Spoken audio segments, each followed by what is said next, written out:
to California, seen the sights and people there. Oompa ah, oompa ah, oompa ah.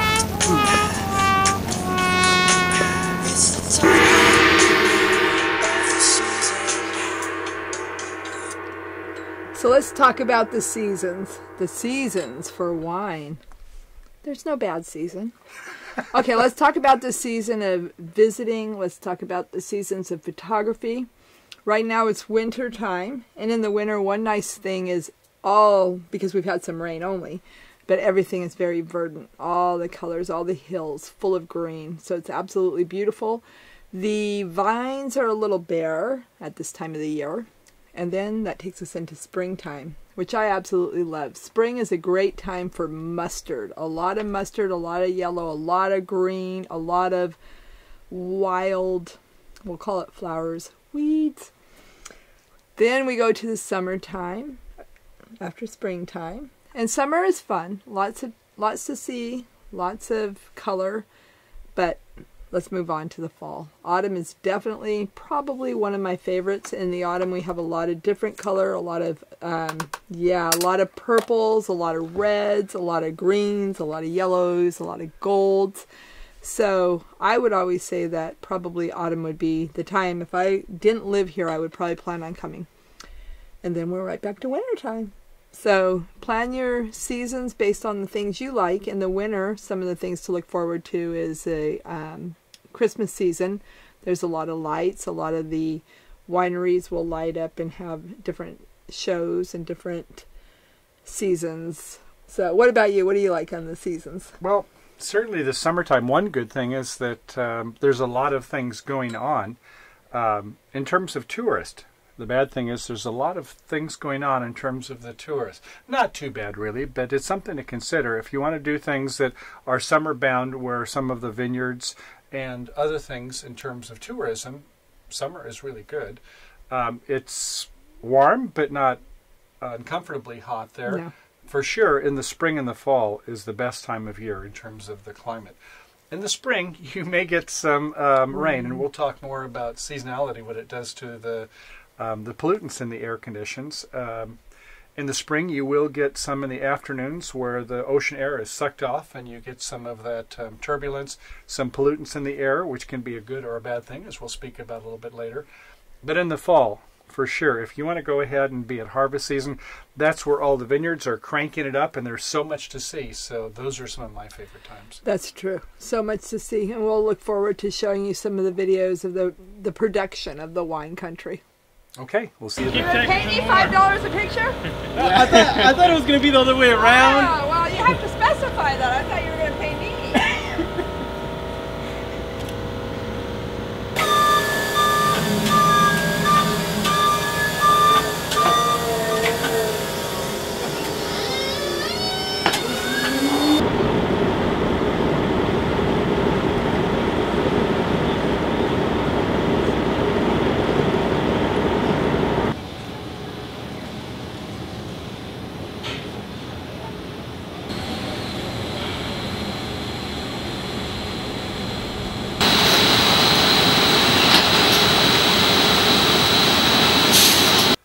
Okay, and next up is going to be hot air balloons. Yes, in Napa and some in Sonoma too, if you prefer to go over there. There are some hot air balloon rides. This would be more a summertime activity. You don't want to do it in the spring when the winds are high, but certainly early in the morning, and I do mean blue hour, golden hour, dark 30 is a good time to get a hot air balloon ride. Go up over the Napa area, or if you prefer, get pictures of the hot air balloons from down below. And the baskets, I guess they hold about the better part of a half a dozen, some of them up to a dozen, I guess. But never been up one. How about you, Grace? Have not been up one. Probably on my to-do list. I know that they leave out of Healdsburg, and like Michael said, during the blue hour, before sunrise. That's why you're not seeing any pictures of that. Mm-hmm. So Noma, Napa, Healdsburg, some of the cities, you will find those at that early hour, and you can hop in the bucket if that is on your bucket list. But what we do is we get in our quadcopters and go fly up next to them and get some video from up above of them and of the countryside, which is plan B. But if you do it, be sure to stay a safe distance and be safe.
So now we're going to go ahead and explore a little bit of my favorite things in Napa, and that would be the animal life.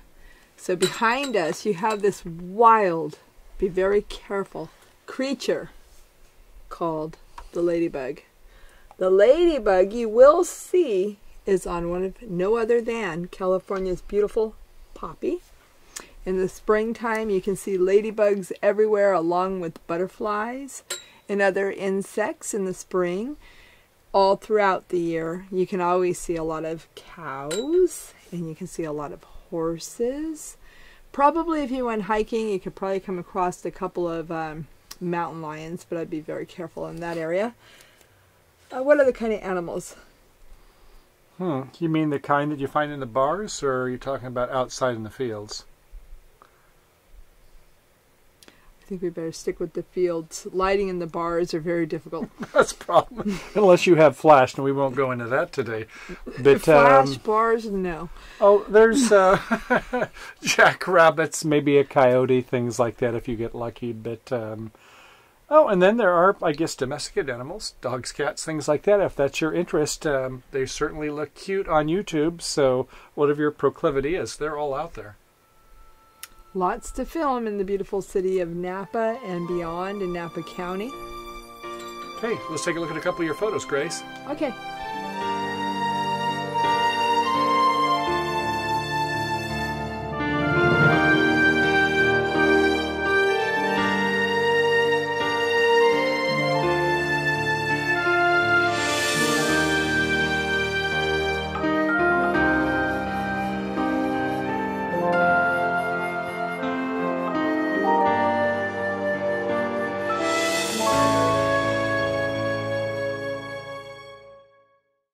Okay, Grace, next up we're going to do some detail shots. When worse comes to worse, you get closer to your subjects, as we've said. And so being inside is always good if you can do something like this, where you're inside a nice castle there, where you have some beautiful paintings, or maybe something where you have some architecture, as we saw before, but you're up close to the architecture.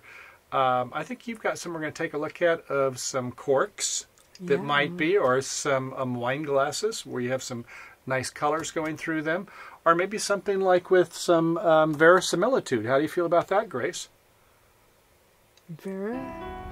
Verisimilitude. Verisimilitude, that's what I said. That's right. No, it might be something where it's just something that is approximate to the truth. You're capturing, as the French would say, in the moment. Yes. So you might have something just of some people shots would be good also. So you'll always be able to find something, even when that weather is pretty lousy outside, and we've talked about in the wintertime, it isn't always going to cooperate. And same also in the summertime, it might be that you just have a foggy day. So get closer to your work, and we'll have some shots there to kind of illustrate things when worse comes to worse.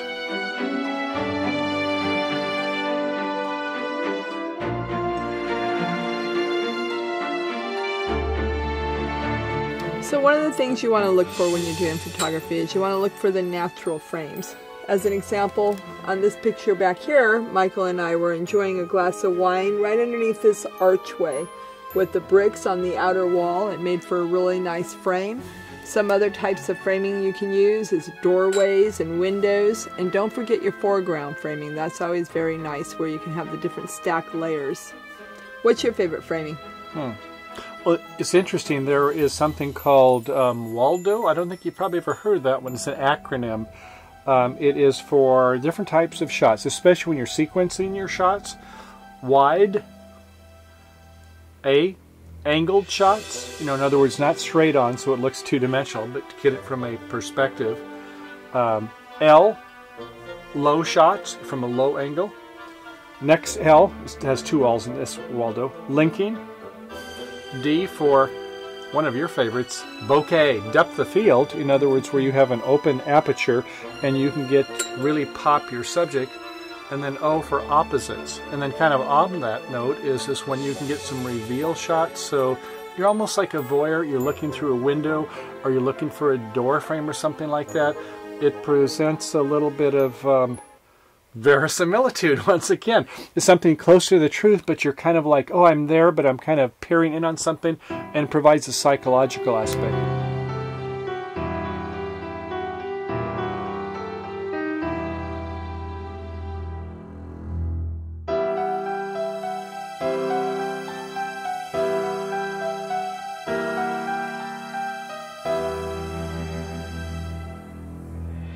Okay, so next up, we're going to talk, it's all about time. Time.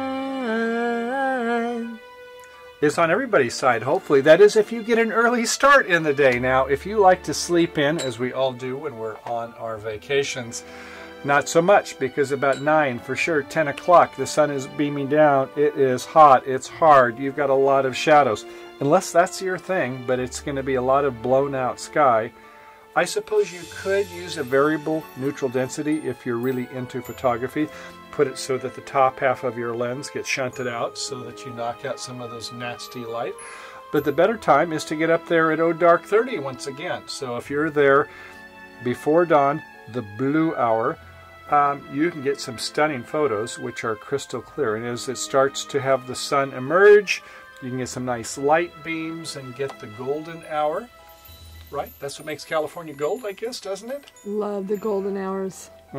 So at any rate, one of the things like on this photo is we were able to get good focus on the foreground, but as we got... Where did my pointer go? Thank you. As you get in the background, we do have some fog, so you can get some condensation, the moisture from in the ground, and it will produce fog in the early hours. Which is not a bad thing. If you want to cut some of it down, you might be able to do that with a polarizer. A circular polarizer, that is, and that will cut it down, provided you're not shooting right into the sun or right away from the sun. So it's best at 90-degree angles from where the sun is coming across. Okay? Definitely okay. Okay, let's go on and take a look at some photos and then go into your time of day, okay? Okay, sounds good. Let's do it.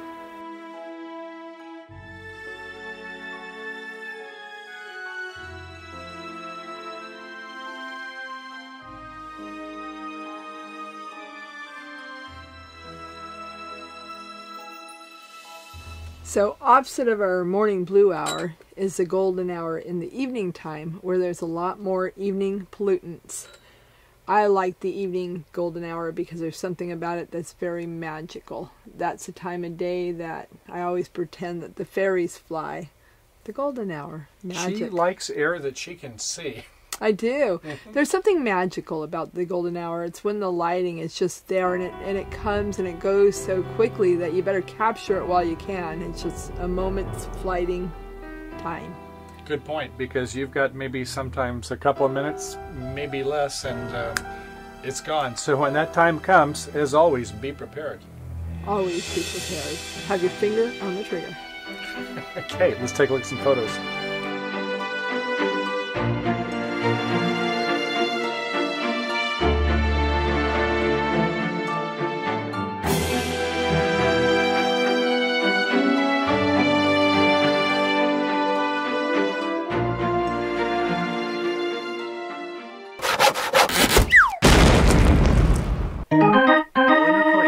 this is a pickup on number 7. I almost forgot. The chickens. Bark, bark, bark, bark. Lots of frames, lots of styles, lots of textures, and I don't know what I'm saying anymore. You did so good, too. I know. Composition. Composition. Rolling and recording. This is number 9. Take 2 on time of day photography.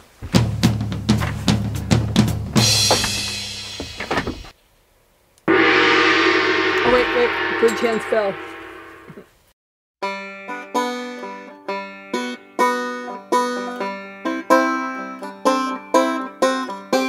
Have you been to California? Seen the sights and people there? Walked the streets of sleepy sea towns? Tasted salty ocean air?